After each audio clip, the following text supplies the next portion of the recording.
যে মানুষটা আমার নয়, যার সঙ্গে অমৃত পথ চলা হবে না, তার সঙ্গে কেন দেখা হয়? তুমি বলতে পারো? তোমাকে আমি পাবো না, আমাকে পাবে না তুমি। গাছ যেমন তার নিজের ফুলকে স্পর্শ করতে পারে না, আকাশ যেমন তার ছড়িয়ে পড়া তার চোখের জলকে যেমন সে স্পর্শ করতে পারে না, আমিও তোমাকে আর পাবো না। যে চলে যাবে সে কেন আসে? তুমি শেষ পর্যন্ত থাকবে না, তবে কেন তুমি এলে? কেনই বা দেখা দিলে?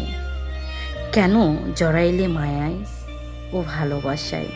যে মানুষটা আমার নয়, তার সঙ্গে দেখা না হলে ভালো হতো না?